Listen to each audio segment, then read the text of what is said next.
어느 등산 동호회에서 휴일에 산행을 나섰습니다.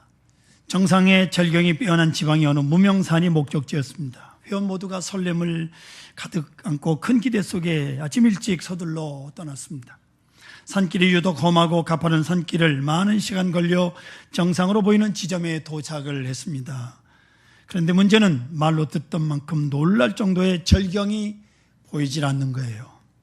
모두가 실망하고 있을 때 일행 중 한 사람의 당혹스러운 말이 뒤에서 들려오는데, 아이코 미안해서 어쩌나, 아까 큰 바위에서 오른쪽으로 갔어야 하는데 왼쪽으로 간 모양입니다. 절경이 없는 거예요.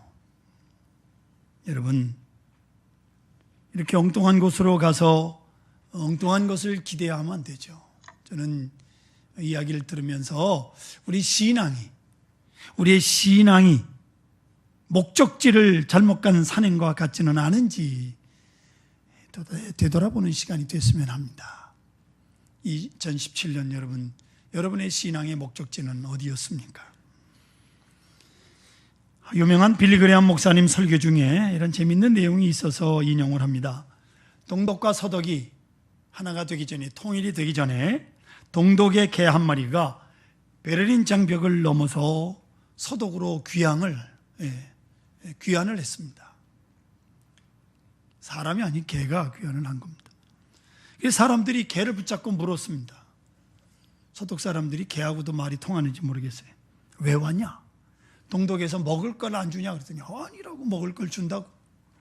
그러면 잠자리가 없냐? 아니라고, 잠자리도 준다고. 사람들이 동독개한테 그럼 왜 왔냐? 뭐하러 왔냐?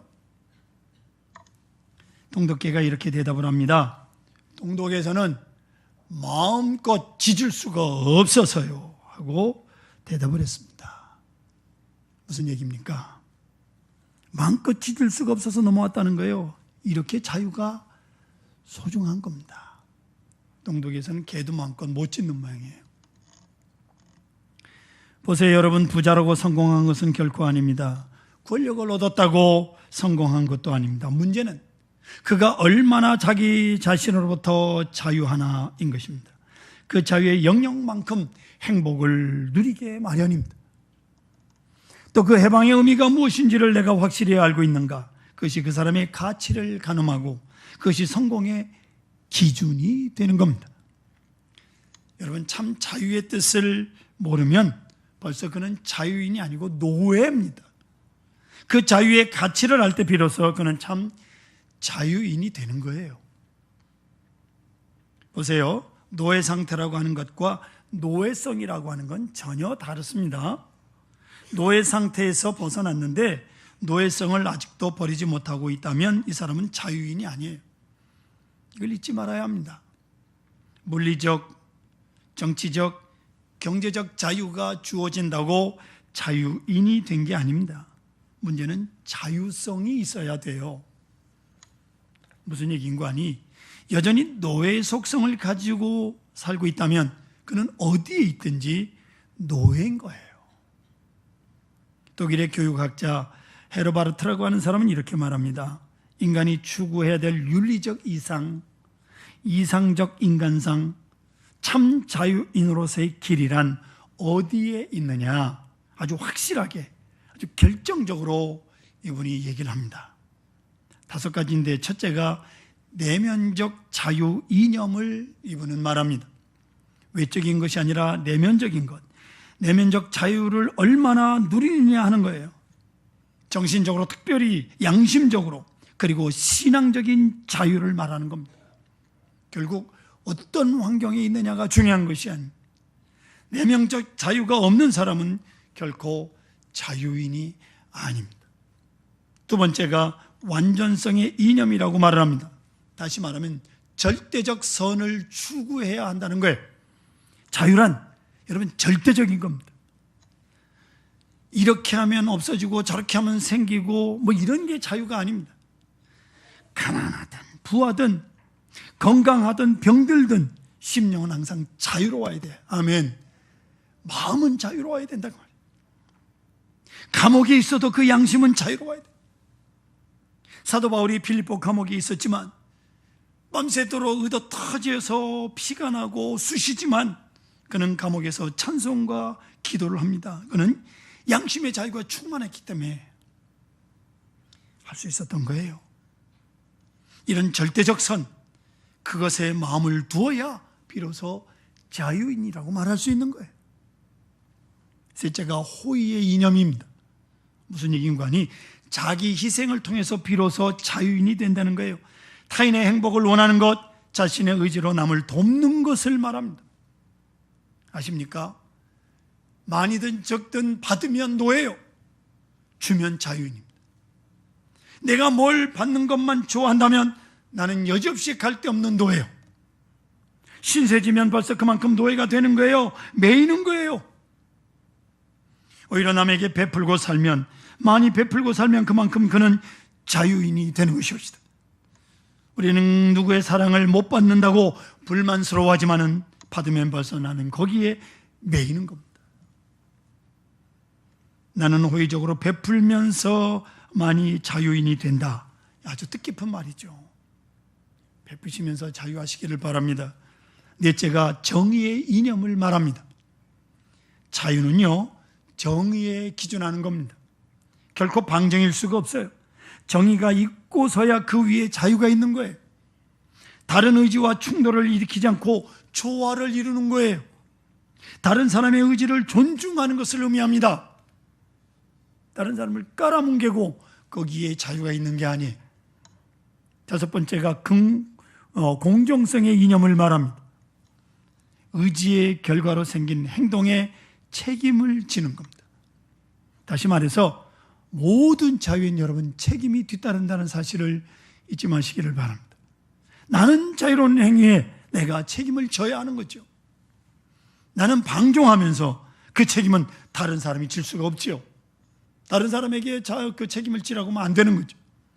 내 행동에 내가 책임을 질 때 비로소 나는 자유인이 되는 거예요. 아주 귀한 말들을 논리적으로 개진한 사람이 바로 이 에르바르트라고 하는 교육학자입니다. 여러분 얼마나 자유하십니까? 오늘 본문 말씀은 출애굽 사건을 말씀하고 계십니다. 성경은 말씀합니다. 애굽 땅에서 종되었던 것을 기억하라고요. 종되었던 것을 여러분 기억하십시오. 출애굽이라고 하는 것은 해방 사건이에요. 이 엑소도스라고 하는 것, 아마도 해방 사건 치고는 출애굽 사건만큼 드라마틱하고 굉장한 사건이 역사에 다시 없다고 저는 생각을 합니다. 우리 대한민국이 8.15 광복을 기념합니다마는 36년 동안 일본 사람들 손에 있었고 그리고 해방됐습니다. 굉장한 것처럼 생각하지만 여러분, 하지만 이스라엘 사람들은요 430년 만에 해방이에요.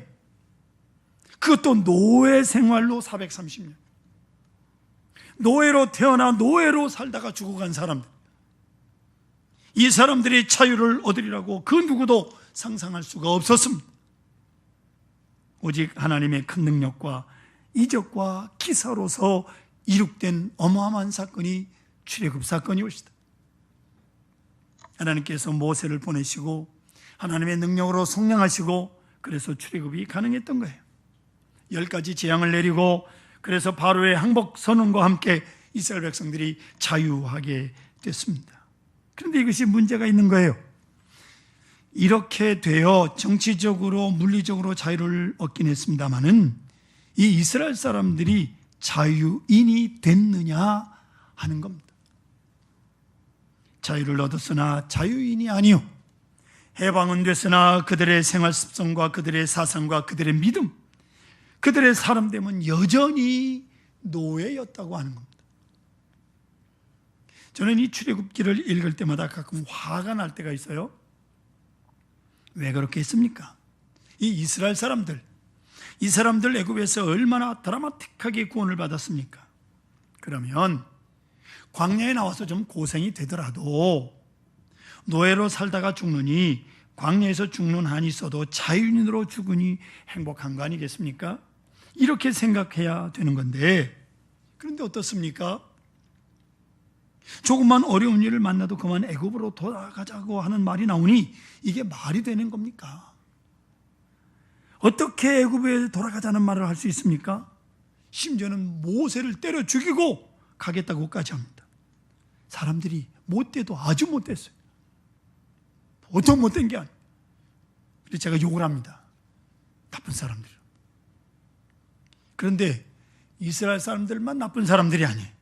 생각해보면 그 사람들만 나쁜 것이 아니라 그때마다 내게 확 하고 떠오르는 게 있습니다. 저도 많은 실수를 저질렀던 사람이 무슨 얘기냐? 박정희 대통령의 제3공화국과 전두환 대통령의 제5공화국, 민주정치에서는 무너져야 될 정권이었잖아요.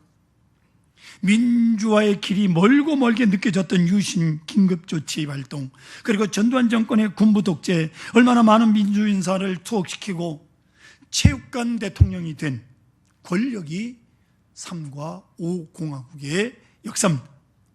얼마나 많은 민주인사들이 고초를 당했고 젊은 대학생들이 학교에서 쫓겨나고 감옥에 갇히는 힘든 상황을 우리가 지냈습니까? 지금의 민주화가 사실 마음에 들지 않는 것도 사실입니다. 그래도 박정희 때가 좋았다, 전두환 때가 좋았다, 이게 말이 됩니까? 경제 발전은 분명히 이룩하신 것은 우리가 인정을 합니다. 하지만 여러분, 자유가 좋은 거예요. 이대로 죽는다고 해도 자유가 좋은 겁니다. 자유가 아니면 죽음을 달라고 이렇게 외쳤던 시절이 있었는데 옛날이 훨씬 좋았다고 하면 안 되지요. 옛날은 옛날로. 성경은 이렇게 말씀합니다. 너희 종되었던 것을 기억하라고, 종되었던 것을 잊지 말라고. 참 묘한 말씀입니다. 이 말은 과거에 얽매이지 말라 그 말입니다. 과거를 잊지 말라. 중요한 것은 과거를, 너희가 종되었던 것을, 비참하던 것을 잊지 말라고 강조하는 거예요. 이 사람들이요, 이 건망증이 많아요. 건망증이 많아서 지난 일들 중에 나쁜 거는 금방 잊어버리고 좋은 것만 기억하는 사람들이 많아요. 그래서 그때가 좋았지 그럽니다. 그때가 좋았지. 이 자체가 문제예요. 좋은 것만 있겠어요? 나쁜 것도 있었잖아요. 근데 지난날 좋은 것만 생각하고 그때가 좋았다고 자꾸 그러면 안 되죠. 지금이 제일 좋은 겁니다. 자, 이제 이스라엘 백성들이 이렇게 과거를 생각하고 과거로 돌아가면서 하나님 앞에 크게 범죄하고 하나님의 진노를 사서 광야에서 많은 사람들이 엎드려 죽었습니다. 20세 이상으로 나온 사람들이 광야에서 다 죽었어요. 40년 동안. 사도 바울이 고린도전서 10장에서 이 일을 집약해서 말씀하시기를 이스라엘 백성들이 광야에서 지은 죄는 원망죄다 라고 말합니다. 고린도전서 10장 10절에 그들 가운데 어떤 사람들이 원망하다가 멸망시키는 자에게 멸망하였나니 너희는 그들과 같이 원망하지 말라고 말합니다. 오직 원망죄를 말하는 거예요. 이스라엘 백성들이 원망하다가 망했어요. 여러분, 내가 원망하고 있는 한 나는 노예입니다. 예? 원망하고 있는. 그런데 감사하고 계시다면 여러분은 자유인입니다. 할렐루야. 할렐루야. 자유인. 감사하며 사십시오. 그걸 잊지 말아야 됩니다. 노예성으로부터 벗어날 수 있는 길은 오로지 감사할 뿐. 작은 일이나 큰 일이나 조금이라도 원망과 불평이 있으면 그는 아직도 노예예요. 여러분, 간절히 부탁합니다. 무조건 감사하십시오. 좌우지간 감사하십시오. 그러면 기적이 일어날 줄로 믿습니다. 오늘 본문에는 아주 귀중한 말씀을 합니다. 이 노예성이라고 하는 거 잘 보세요. 죄와 타락과 강팍함과 원망과 불평, 이런 것들이 노예성이에요. 이 불신앙들 왜 아직 거기 매여 있느냐? 그래서 성경은 말씀하시기를 너희가 종되었던 때를 기억하라고 말씀하는 거예요. 그리고 나서 전혀 다른 맥락의 아주 귀중한 말씀을 합니다. 19절 보십시오. 내가 밭에서 곡식을 벨 때 그 한 묵을 밭에 남겨두었거든, 잊어버렸거든. 다시 가서 가져오지 말고 나그네와 고아와 과부를 위하여 남겨두라. 그리하면 내 하나님 여호와께서 내 손으로 하는 모든 일에 복을 내리시리라. 아멘. 가난한 사람을 기억하라, 그 말이에요. 가난한 그들을 생각하라. 그 말씀입니다. 20절 21절 보세요. 내가 감람나무를 떤 후에 그 가지를 다시 살피지 말고 그 남은 것은 객과 고와 과부를 위하여 남겨두며 내가 내 포도원의 포도를 딴 후에 그 남은 것을 다시 따지 말고 객과 고와 과부를 위하여 남겨두라고 말합니다. 그리하면 하나님께서 너에게 복을 주시리라. 아멘. 하나님께서 너에게 복을 주시리라. 이 말씀대로 제가 맥락을 바꾸어 말하면 이렇습니다. 그리하면 참 자유인이 되리라. 아멘. 그 말이에요. 이 기쁜 뜻을 이해하시겠습니까? 제가 이 말씀을 지금 설명하지만은 어떻게 이 귀한 말씀을 설명할까 무지무지 고민이 됩니다. 이렇게 예를 들어보겠습니다. 우리나라의 아주 고질적인 문제, 영원한 숙제가 있지요. 바로 시어머니와 며느리의 관계입니다. 이 고부간의 관계는 끝까지 풀리지 않는 문제 중에 하나예요. 그런데 시집살이 시키는 시어머니가 대체로 이런 말을 해요. 어려운 시집살이를 한 시어머니가 며느리를 더 어려운 시집살이를 시킨다는 겁니다. 예? 자기 시어머니로부터 더 어렵게 고생한 사람은 이것을 자기 며느리에다가 씌워가지고 며느리한테 말끝마다 나는 이랬다, 나는 이렇게 고생했다 하고 며느리를 들들 볶는 거예요. 자, 이제 제가 하고 싶은 말은 이겁니다. 그리하면 그 시어머니는요, 자유인이 아니에요. 그러면 어떻게 해야 되겠습니까? 오늘 말씀을 비추면 이런 말이 됩니다. 나는 시어머니한테 이런 고생을 했느니라. 그런 거로 나는 내게 간섭하지 않겠다. 내가 간섭받는 게 얼마나 싫었는지 모른다. 그러니 난 너를 간섭하지 않겠다.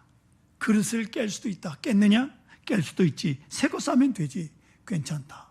아, 그릇이 얼마나 대수요. 그게 뭐 몇 천만 원, 몇 백만 원, 몇 억 원이나 합니까? 나는 너그럽게 하겠노라. 왜요? 내가 당할 때 너무 괴로웠으니까. 혹시 여러분 중에 예전에 자라나시면서 자랄 때 아버지나 어머니로부터 꾸중을 많이 듣거나 매를 많이 맞으신 분 계십니까? 이건 이렇게 해라, 저건 저렇게 해라, 왜 그렇게 게으르느냐, 이거 해라, 저거 해라, 뭐는 여기다 놓으라, 저건 저기에다 놓으라. 얼마나 어른들이 말씀이 많은지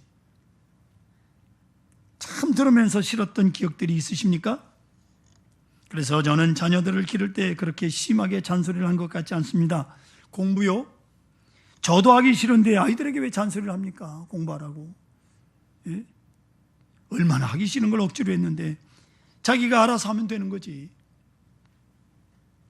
제가 부목사 시절에 제 딴에는 정말 열심히 하느라고 교회를 했는데 담임 목사님이 한 번도 잘했다, 수고했다는 말을 들어보질 못했어요. 아, 칭찬은 고래도 춤춘다는데 이 어른은 얼마나 인색한지 그냥 모이기만 하면 의도 터지는 거예요. 그래서 제가 터득한 게 있습니다. 한쪽 귀로 듣고 한쪽 귀로 빼내자. 그 가슴에 담은요 하루도 못 살겠더라고. 얼마나, 그죠? 만나기만 하면, 모이기만 하면 야단을 치시는지. 그런데 제가 그 교회를 떠나고 나니까 제 뒤에 오는 부목사님들한테 야단하실 때마다 전에 있던 송목사는 이렇게 하고 얼마나 열심히 하고 뭐 어쩌고 저쩌고 그냥 제 이름을 파시더랍니다. 나중에 언젠가 그 교회 부목사 한 분이 노예에서 저를 보고 송목사님이시죠? 그렇다고 하니까 저기 담임 목사님이 하도 말씀을 많이 하셔서 일부러 어떤 분인가, 뭐 손이 세 개인지 눈이 세 개인지, 예? 한번 보려고 일부러 찾아봤다. 있을 때 좀 칭찬 좀 해주시지. 예? 지금 저는 부교육자들에게 가능한 잔소리나 싫은 소리를 하지 않으려고 합니다. 알아서 잘하고 계시니까. 내가 힘들게 부교육자 생활을 했다고 교회를 위해서 수고하는 부교육자들에게 엄해서야 되겠습니까? 그렇다면 그 엄한 가운데 내가 노예성을 받는 것이 되거든요. 예? 똑같이 하고 있는 거 아닙니까? 그냥 이어지는 거거든요. 이건 자유인이 아닌 거예요. 그러지 말아야 합니다. 명심해야 돼요. 시어머니 되신 권사님들, 집사님들 명심하시길 바랍니다. 며느리들한테, 우리 며느리들이 내 시어머니 같아서 난 교회 안 다닌다 소리 나오면 그건 끝난 거예요. 아주 제가 심하게 표현합니다. 제대로 하십시오, 시어머니들. 뭐 우리 집은 딸밖에 없으니까 뭐 시어머니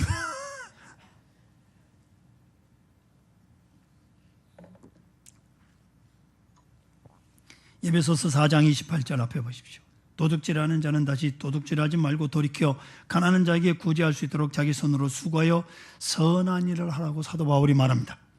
즉 윤리적으로 도둑질하는 사람에게 이제는 도둑질하지 말고, 그 다음 말씀이 중요합니다. 돌이켜 빈궁한 자에게 구제할 수 있도록 자기 손으로 수고하여 선한 일을 하라. 무슨 뜻입니까? 도둑질하는 사람 이제는 일하라, 구제하라. 그래야 자유인이 된다, 그 말이에요. 내가 누구한테 여러분 미움을 받았다고 해서 그를 미워한다면 나는 노예성을 떠나지 못하는 거예요. 여러분 미움받았습니까? 사랑하세요. 비판받으셨습니까? 칭찬하세요. 이게 자유인의 모습이지. 예? 미워한다고 똑같이 미워하고 비판한다고 똑같이 비판하고, 그건 자유인이 아닌 거예요. 이건 그리스도인이 아니에요. 유태영 장로님이라는 분이 계십니다. 소망교회 장로님이신데 건국대학교 부총장까지 지내신 분입니다. 머슴의 아들로 태어났어요. 초등학교 어렵게 졸업하고 중학교를 못 가다가 겨우겨우 어떻게 중학교를 18살에 졸업을 합니다. 고등학교를 졸업할 나이에 중학교를 졸업해요.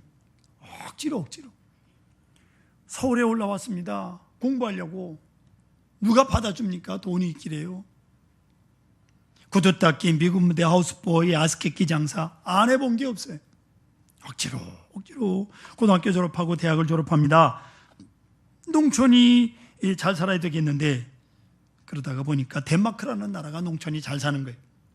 그래서 덴마크 가서 좀 공부를 해야 되겠다. 그리고 무작정 편지를 썼습니다. 덴마크 국왕 귀하, 주소도 모르고. 그리고 보냈는데 그게 가겠습니까? 아니, 주소도 없는데 딸랑 밖에다가 덴마크 국왕 귀하 그러고 썼는데 그게 찾아간 거예요. 예? 덴마크 국왕한테 간 거예요. 그 편지가. 초청을 받았습니다. 2년 동안 공부를 하고 돌아옵니다. 이스라엘 유학도 그렇게 공부를 하고 농촌운동에 일생을 바친 분이에요. 좀 더 자세한 내용을 알고 싶으신 분은 인터넷 도움을 받으십시오. 자세하게 나와 있습니다. 정말 눈물 없이는 이분의 과거를 정말 읽을 수가 없을 정도로 그런 분입니다.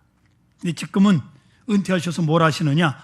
장학재단을 만드셔서 중고등학생들에게, 어려운 학생들에게 장학금을 주고 있는데 지금까지 한 80여 명에게 주었다고 그래요. 왜 이런 일을 하십니까? 그랬더니 내가 공부하느라고 어려웠다. 그런 거로 나는 고생하는 아이들에게 다소라도 도움을 주고 싶다. 여러분 이게 자유인인 거예요. 예? 내가 어려움을 당했다고 남을 괴롭히겠습니까? 나와 같아야 된다고 여러분 생각하십니까? 아닙니다.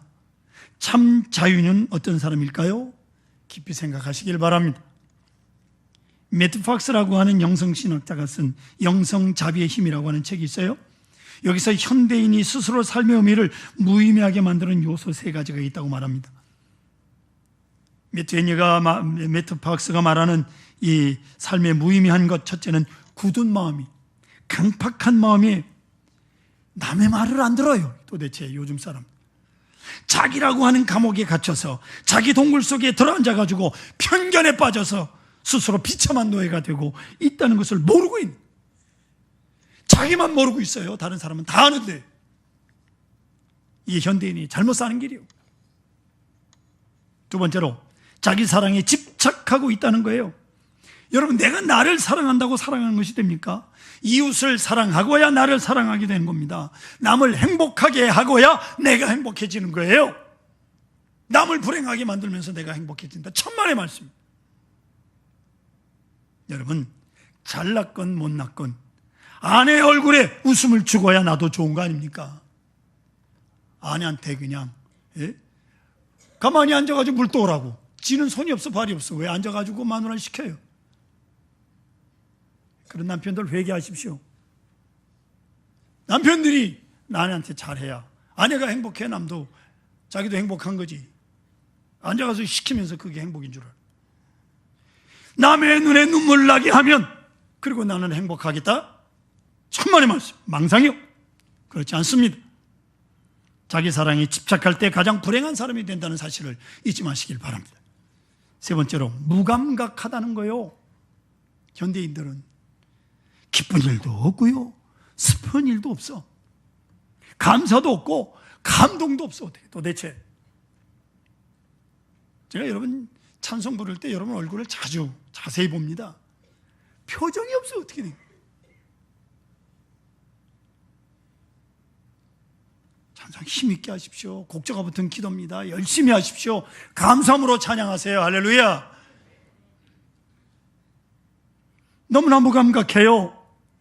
현대인들은 이렇게 의식이 없는 생을 살아가고 있다고 지적을 합니다. 이제 오늘 본문을 다시 묵상합니다. 너희가 자유인이겠느냐? 자유했느냐? 가난한 사람들을 돌아보라. 기왕이면 많이 추수해가지고 그중 얼마만큼 나누어 줘라, 절반을 줘라, 그러면 좋겠는데 성경 말씀은 그렇지 않습니다. 절반을 주라는 게 아니에요. 많이 주라는 게 아닙니다. 보세요. 어떤 말씀이겠습니까? 최소한 요만큼만이라도, 눈곱만큼이라도 가난한 사람을 기억하라는 거예요.